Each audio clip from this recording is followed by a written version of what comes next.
Hey, hello everyone, and welcome to the Keepsake Family History launch webinar. Thank you so much for joining us. We're really excited to show you the Keepsake software we've been building and to help you get started with your own account. So before we begin, a little bit of housekeeping. The webinar will last around 45 minutes, including some time for questions at the end. Just to let you know, this webinar is being recorded. Please keep your microphone muted and camera off while we do the presentation, and you're welcome to add any questions that come to mind in the chat as we go. We'll work through as many as we can during the Q&A at the end. So let's get started. I'm Sarah. And I'm Sam. We're the founders of Keepsake Family History, a storytelling tool that turns family photos, records, and memories into a private collection of Ancestor biographies. So Sam and I met while we were studying for a creative writing MA at the University of East Anglia. We bonded over our shared love of stories and family stories in particular, as you would expect. So not long afterwards, we were married, starting a family of our own. And the idea for Keepsake became a lot more personal for me in 2020 when my father passed away. I went back to the family home to help my mum sort through his things he left behind. And we quickly became overwhelmed by the sheer amount of stuff that he kind of had. So boxes of photographs, certificates, digital files, the kind of charity shop trinkets he'd collected over the course of his life. These things were important because they kind of connected us to the memory of him, but putting everything in a few boxes and having them gather dust in the loft didn't feel like it did justice to a whole life lived. What we wanted was to memorialize his life in a form that we could share with family and my daughters when they grow up. So we built Keepsake. Last autumn, with support from our university, we began building the software. In this time, it's been shaped by family historians at in-person workshops, professional genealogists, archivists, and storytellers. And now it's ready for you. So everyone here today will be among the very first people to create an account, try the software, and begin building life stories about your own ancestors. So without further ado, let's show you how it works. So I'm going to share a little bit of the app now. And I'm going to start at the end. So here you can see my family tree with my direct ancestors. Here's me at the bottom, my parents, and then my grandparents. And if we focus here on my maternal grandfather, this is Gilbert. I'm going to use him as an example. I was very close to him growing up. I used to love going on walks together in the Norfolk countryside, and Grandad would tell me stories about his childhood growing up and attending school in the Himalayas. I've used Keepsake now to preserve those stories and create this completed biography of his life story. So from his profile page here, you can see a family tree, which puts his place in the family. Here he is amongst all his many siblings with his parents. And then if you go down, you can see his family as well that he had with my mum there. There's also a gallery view here, which shows some pictures of his life. But the centerpiece of the profile is really the life story. I've divided Gilbert's biography into 3 chapters. The first covers his childhood and his journey where he was born in Baghdad all the way to the Himalayas. As we move through the story, you can see the photographs which are integrated directly into the narrative. So you've got an image here of him as a child. And you can see those pictures here. This is him here with some of his siblings. And you can also add videos. So I've got a little video here of him talking about his memories from his school day. References here at the bottom as well to show where it's all come from. And then the next chapter, you can see that's him with my grandmother, their wedding. And this also covers his voyage to Australia. There he is on deck. And this is all covered in the text as well. We've got the narrative. all about that. And there's a lovely video at the bottom here, which I'll just show you, which is some footage from my grandparents' wedding. This was in 1962, so quite rare to get colour footage like this of a wedding. I think it was my grandmother's connections. Her father worked at BT. They were able to get some colour footage of the wedding, which is really, really special to have that. And that's all integrated. And then the final chapter goes into later years with the family having grown. And you can see me entering the story here. So this is my granddad holding me as a little baby. So this is an example of the finished result. But how did I get from the clutter of, documents, photographs, half-remembered stories to a biography like this? Let's go right back to the beginning. So I'm going to take you across to, this is a getting started guide, and you're all going to be sent a copy of this after the webinar when you sign up for your account. And this is just a useful helper on getting you started. First thing you'll do is just sign up, create your account, and then you'll choose your subscription. And once you get into the platform, you'll get this pop-up here, which offers you 2 ways to get started. One of them here, add your first ancestor. So you can start adding details about your ancestors. So automatically a profile will be created for you yourself, and then it will be about going back through your ancestors. Now, you don't have to enter those details manually. There's also an option to add something called a GEDCOM file. Now, GEDCOM file, for those who don't know, is a family tree file, and it's used by all the genealogy and family tree building softwares that you might use elsewhere. So you can download that file from any of those platforms, add it straight to Keepsake, and that will automatically populate your tree, so you won't have to start again from scratch. Okay, let's go back to the actual app now. And here we were looking in view mode. I'm going to switch back now to build mode. You can see here my family tree is already populated for a large part, but where you've got gaps here, and if you go back in the generations, you get more gaps as well. You've got the option to go in and add people directly into the empty slots in the tree. You might also notice that this view is really an ancestor navigation. So it's got me at the bottom, my parents, my grandparents, and you can go up through the tree on either side of the family. It's something worth noting. So at this very early stage of Keepsake, full life stories can only be created for your direct ancestors. This is just our starting point. We do plan to expand the range of people who can have full biographies in the future. But for now, that's where we can start. So that's why this navigation shows direct ancestors. However, you can also explore the full family tree. And this view allows you to see everyone. So you can see my siblings have popped up here as well.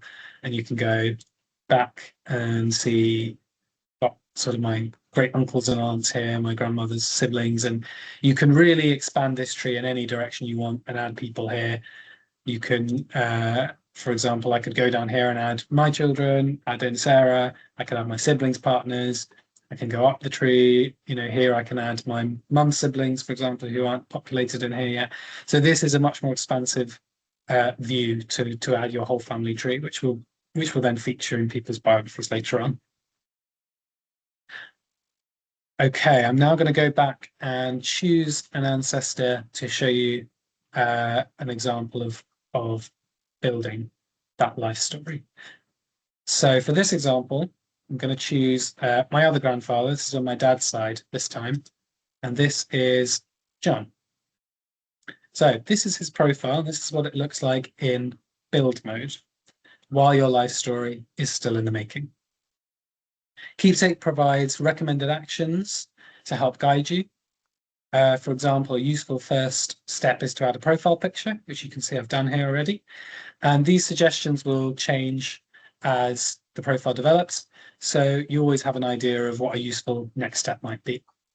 Now, the main place where the story begins to take shape is here in the timeline. You can see that there are already events on this timeline. So how did they get there? This add button is where the magic happens. this is where you can start bringing together the contents of your own box of memories. That might be a physical box, or it might just exist in the memories of you or your family, wherever that information is. And from here, you can photograph old photos and documents. You can record interviews and voice notes. And it's worth noting that if you've got Keepsake on your phone, these features are particularly good because the app can travel with you and you can capture information when visiting relatives, looking through old albums, or remembering a story that you don't want to lose. You can write down memories as they occur to you at any time, and you can add files that are saved on your device. I'm going to give you an example of that now. So I'm just going to select here a photo. This is of John and his mother. You see the photo there. Okay, it's fine. And we'll add that. Okay, that's processing the background. So we'll come back to that in just a moment. There's one more way you can add information as well, just to cover off. So you can also add an event directly to the timeline. So just by filling out a form. But whilst you can do that manually, when you add media through any of the other routes, these will populate automatically on your timeline. And that brings us back to the question of how these events got onto this timeline. I didn't enter any of these events individually. They've come from a few different uploads. So some of these have come from some notes that I uploaded that my granddad gave me many years ago for a school project about family history. And there's also some things here from an interview that my dad did with John a few years ago. So I didn't have to enter these events individually. They were created from the material I uploaded. And then all I have to do is look through them on the timeline, make any tweaks or edits as I wanted. So everything from those uploads is transcribed and derived automatically. If we go into an event here, here's an example. You can see that it also shows the source information. So everything on your timeline is evidenced. This one's come from interview, and it's pulled out the exact bits from the transcript that reference this particular event. So everything's evidenced at every step of the way. Okay, let's go back to the photograph I uploaded, and that'll give you a glimpse as to what happens when you upload something. So here we go. Upload complete, mother and son at dinner. Now, sometimes from your uploads, it will automatically be able to identify where your ancestor is in that upload. Often, and at the moment, this is usually the case for photos, it will just ask for your help to identify where your ancestor is. So if I go to resolve here, just a simple question, pulled out the faces, which one's John? This is him here.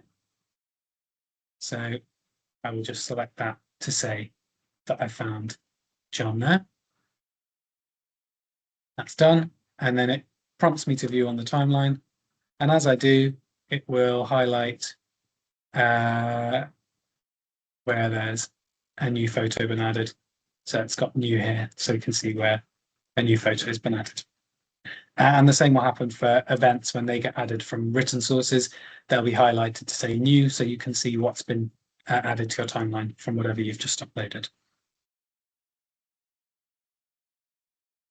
And I've also got the option to add any details if I want to make the information richer about this source. I can go in and add further context, or I can leave it as it is, and then it will just get pulled into my life story later. Let's take a look at that now. So if we come out of the timeline, and we're going to turn everything from that timeline now into a written life story. And here we start with a life story summary. So Keepsake can suggest chapter headings based on the material you've added, or you can create and name the chapters yourself. You might only want a single chapter if you don't have a lot of information, or a few chapters where you have really rich information. It's a good idea to make sure you have a good amount of information to sustain a chapter, is what I would recommend. For this example, I've divided John's life into 4 chapters. When you first open a chapter, you begin with a blank page. Now, blank page can feel very daunting, but Keepsake can use all that information that you've given it and collected already to generate a paragraph by paragraph plan. So I'm going to flip to chapter 1 here to give you an example of that. This is a plan I generated earlier from the information on John's timeline. And this plan is fully editable. So you can go in, you can edit anything you want, you can take items out, you can add new items. You can also see the sources where all the information has come from. So it's completely up to you how much you go in, edit and amend what's suggested for you here. And once you're happy with the plan, you can then move on to drafting the chapter. You can either just start writing the chapter yourself based on that plan, or down here, you've got the option to generate a first draft for you to give you a nice starting point, which you can then go in and revise and edit and shape it into your own voice. You always retain full editorial control over the final story. You can see down here, it's got chapter images, so you can also select photographs that appear within each chapter. Keepsake will start you off with some suggestions, and you can add a video too, as we saw in the finished profile earlier. These will be placed throughout the story for you, with the option to further customize the exact layout later on if you choose to. So once all the chapters are complete and you've worked through and you're happy with everything, you'll have the option down here to publish life story. It's not available to me yet because I haven't actually got text in all the chapters yet. But once you publish the life story, it'll become available in view mode where we were at the beginning, and you'll be able to have that collection of Ancestor biographies. Before I hand back and come out of the app, there's just one last thing I'm going to show you, and that is down here is the help page. So from here, you can contact us through WhatsApp, or there's some contact forms here to report an issue or give feedback. Please use these options if you experience a problem or you want to share your thoughts. As our first users, your feedback is especially valuable. We want to know what works well, what feels unclear, what you would like Keepsake to be able to do in the future. You're in a unique position to influence how the product develops, and your feedback will be coming directly to us, so we will consider it all. So if I just share this, you'll start with a free account that will let you explore the app. To start adding material and building in the app, you'll need to launch the free trial. So this trial is a free pass for 24 hours to give you a taste of what the app can do. You don't need to activate the trial immediately. You may prefer to spend some time just building up the family tree and collecting a few photographs and documents, memories, so that you're ready to make the most of the trial when it does begin. After you've seen your ancestors' timeline build up during the free trial, you can choose to continue with a paid Keepsake subscription. And as our earliest users, you'll be offered an introductory rate of $39.99 for a full year of access, which should give you plenty of time to build a meaningful collection of ancestor biographies. And then one principle that's very important to us is that you should not have to keep paying forever simply to view the stories you've already created. If you later decide not to renew your subscription, your account will return to the free viewing plan. You'll continue to be able to access and read the published life stories you created while subscribed. The subscription is there to support the ongoing building and editing of your collection. It's not there to lock you out of your family history. Okay, back to you, Sarah. Okay, thank you, Sam. It seems like we're a little bit ahead of time, which is good. I hope there's some questions brewing. So yeah, hopefully that's given you a helpful introduction to how Keepsake works and how you can begin creating your first ancestor biography. We're now going to share the account creation link in the chat. This is a live event, so just bear with. You can also access it, of course, using the QR code shown on the screen on your device. It is in the chat now, right? It is in the chat. Yeah. Okay, so once you've created your account, and you can do this, of course, in your own time, you'll be able to log in, look around the interface, and familiarize yourself with what's available. Great. Okay. We'd love to now hear your questions. We have time for a few, so please add them to the chat or raise your hand. You're also welcome now to turn on your camera and microphone while you ask your question. So in your own time, we'll just leave a little bit of time and see if any questions arise.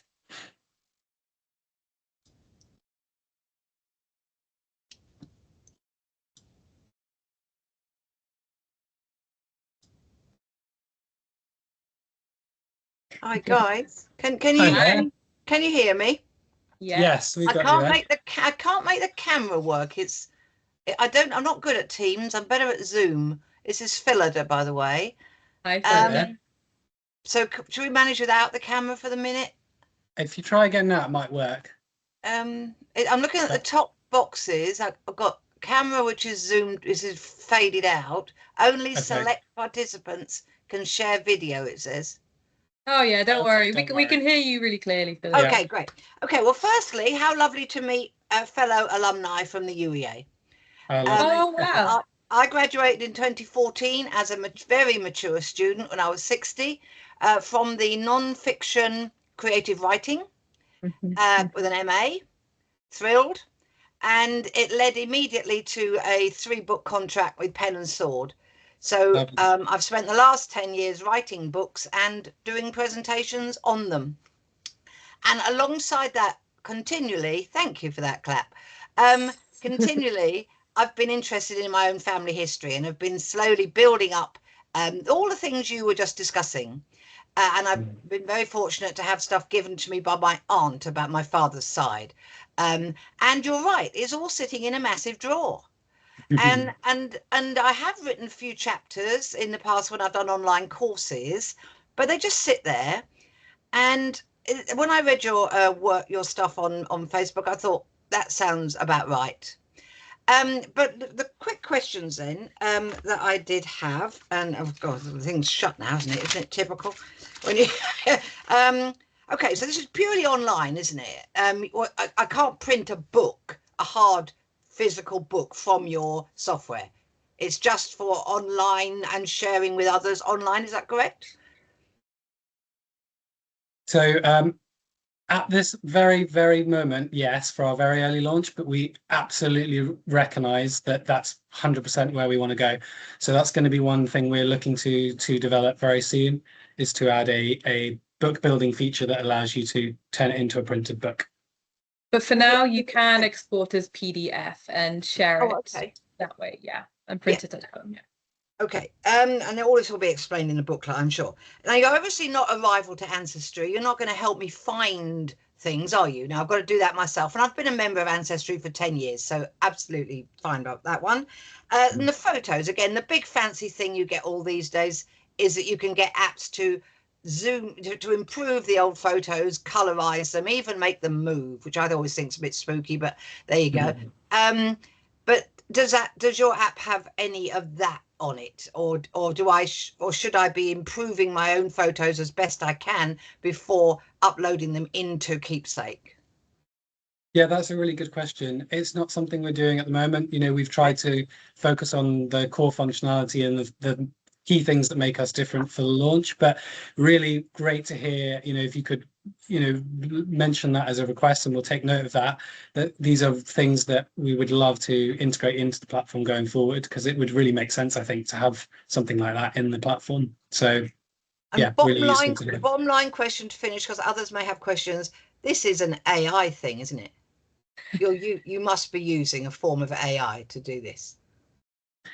Yes, absolutely. So a lot of the actions behind this are powered by AI, but it's we like to think it's quite different to how a lot of people are using AI at the moment. It's not all about just using AI as a something you can sort of chat with and use in that way. It's a bit more structured than that, and it's very much about you as the final editor working with the AI and always encouraging you to kind of review it and kind of I think using it at its best, but not fully relying on it for everything. You know, making sure that human touch remains. I'm a 71-year-old woman. You know, it's new to me, all this stuff, but I do have a degree in creative writing.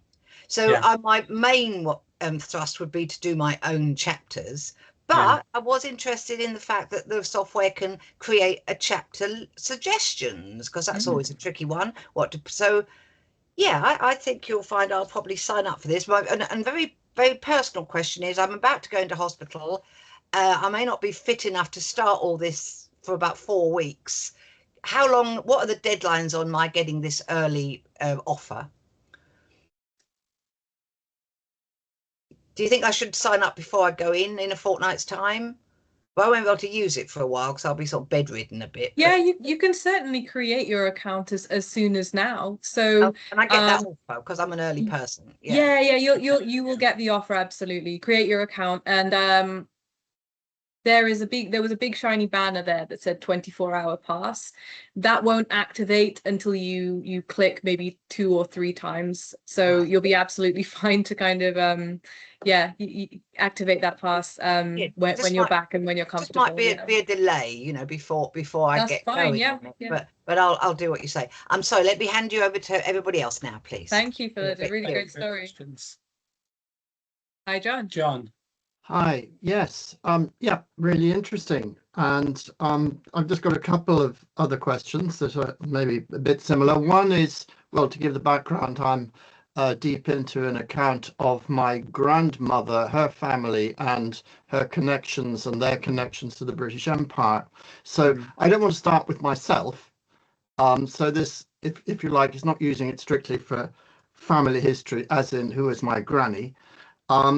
So can I start with at another starting point apart from myself? From what I've gathered, I had a doubt in my mind about that, because really I think one of the main reasons I might want to use this is to help organize my material. You know, it's that stuff in a drawer. Well, it's all over my computer, so it might help me organize things a bit, give me a few ideas. Can I use it in that way? Yeah, so you're right that the kind of natural flow of this at the moment is that it starts from the account holder and their family tree. But if you wanted, for example, your grandmother to be the starting point, or someone else, someone who wasn't in your ancestry chain, and what you could do is, if you signed up as with name and date of birth as that person, or even just change the details once you got into the app, as long as you use your email address as the account holder, you could technically do it that way and then use it as someone else, if that makes sense. But I think that's kind of a workaround, and I get that that's something we could make a little bit easier to do in the future. Yeah. Does that sort of answer the question? Yeah. Yeah, that works for me. The other question is about another possible use for this, which is a way of putting stories in there that I could share more widely. So it might be a bit of a come on, it might interest people in the story that I'm writing. Is it possible, will it be possible to use Keepsake as a way of, maybe so people could link to it and say, oh, that's interesting, I wonder what, you know, whatever, as a kind of publicity tool, if you like? Or is it only for me and my close family? So we are designing it as private first, but that's not to say that once you've got that product at the end, you can't take it and do what you want. I think, as Sarah already mentioned, you know, you can download a PDF. We're also, one of the first things we want to implement soon after this is some more sharing features that allow you to invite people and so that they can view it online, not just in that PDF. So yeah, again, there's I think there's ways that you can absolutely do that. But to be clear, our kind of first intent was a private first platform, but that's not to say, you know, as it's your material in the end, and you choose to share that is you're completely free to do. Absolutely. Yeah, no, that's helpful, because that's I've got a lot of stuff, and I've written a lot of stuff, and yeah, it's finding ways that this might be useful to me. So yeah, I'll keep an eye on that. Thank you. Yeah, fascinating. Thank you. So we've got a question here from Tom, and then one from Lorraine. So Tom, hi. You're on mute, by the way.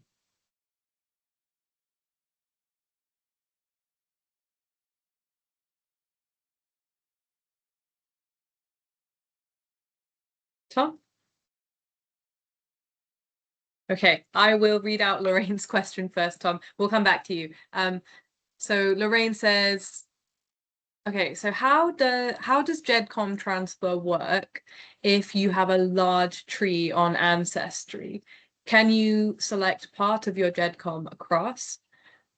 Does this app only work on a device such as a phone or iPad, or can you use it on a desktop? So let's answer the GEDCOM transfer question first. This is completely live, so we're also working it out in our heads. So can you select part of a GEDCOM file and upload that? That's a really good point. So this is partly why it's great to have these questions, because it's things we hadn't necessarily thought of yet. So at the moment, you shouldn't have an issue uploading a large GEDCOM file, but at the moment, it would upload the full GEDCOM file. What that would mean is, because at the moment the flow is focused on that kind of direct ancestors route, is it would primarily build out the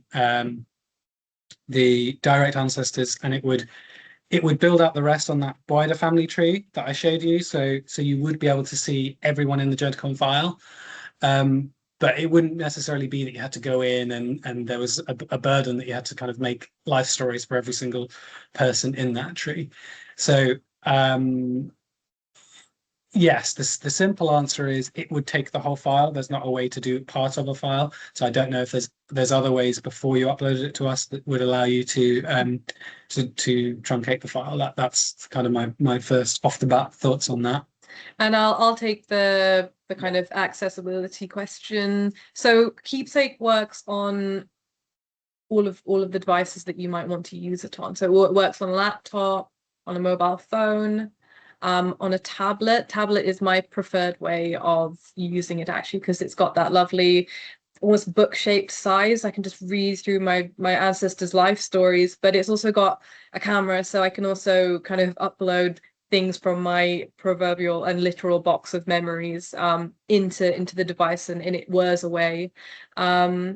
It's currently not a native app, so you can't go on the App Store and search Keepsake Family History. It's a web app. So when you kind of follow the link that we've set up, you'll be able to access your account going forward on your chosen device through that link. Was that another question from John?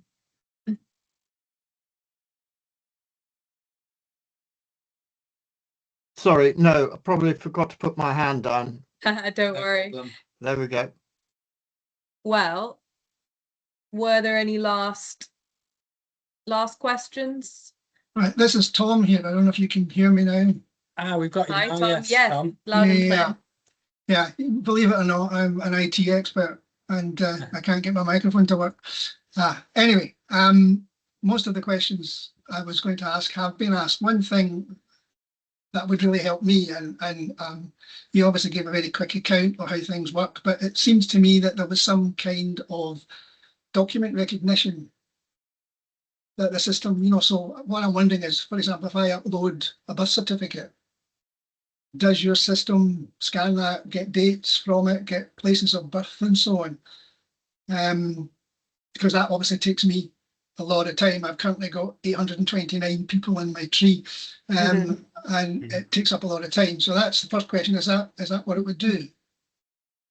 Yes, simply, yeah. The simple answer is yes. It will transcribe the birth certificate and it will contextualize it, and then as we saw that timeline view, it will make a pretty best estimate of when to put that event. Yeah.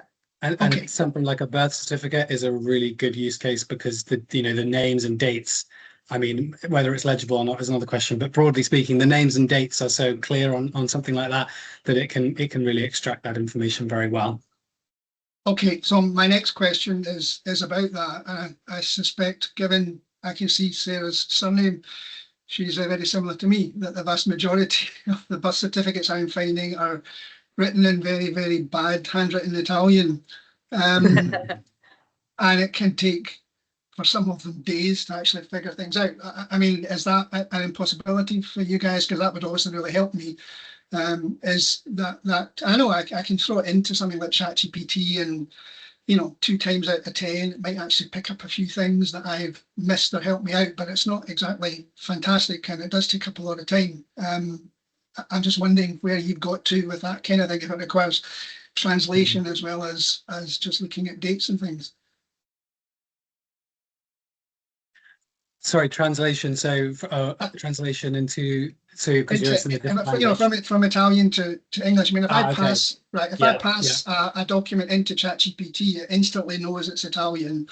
And sometimes it, you know, it can't pick out everything, but it can sometimes help me if I'm really struggling to see something. You know, it can help. But that again, it takes a lot of time. So what I was hoping when I saw what you advertised and so on, not that I'm expecting you know, the world to fall at my feet kind of thing, but I just wondered how easy it would be to drop things like foreign birth certificates in, because the vast majority of my family, you know, are from southern Italy, and it takes a lot both to find the documents and when I've got them then to go through them and interpret them, because Italian birth certificates have, you know, marriage details, death details, adoption details, everything on them.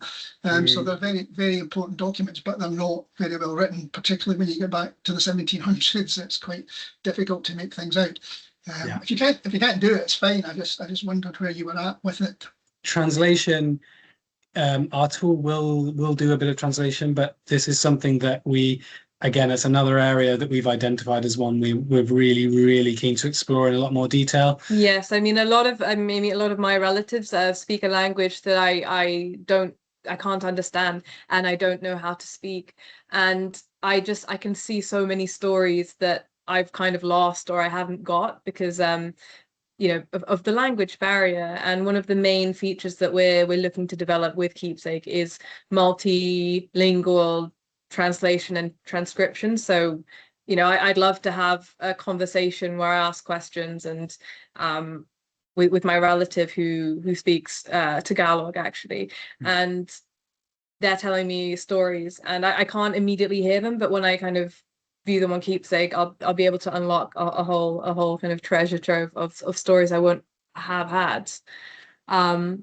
Philip has asked, will Keepsake also transcribe handwritten letters or diaries if I upload photographs of pages? Yes. Yeah. Yes, yes, it will. So last couple questions, since we're kind of reaching the 45-minute mark. Claire has asked, will you have more webinars as things change or to show test cases? Yeah, I think so. I think this one was, you know, this one went well, and I think it's going to be really useful to do a deep dive on one particular area. We will keep in touch with you all about, you know, areas of interest, maybe do some kind of voting, and then give you plenty of notice. Fantastic. So were there any last questions?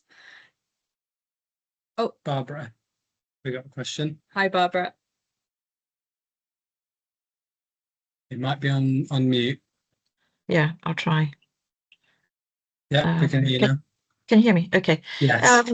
You might have covered this already. You probably have, in which case, apologies for that. Can one work on this with other family members? So you can both work, like myself, my sister, my brother, we can all work on the same family tree and adding things. Is that possible?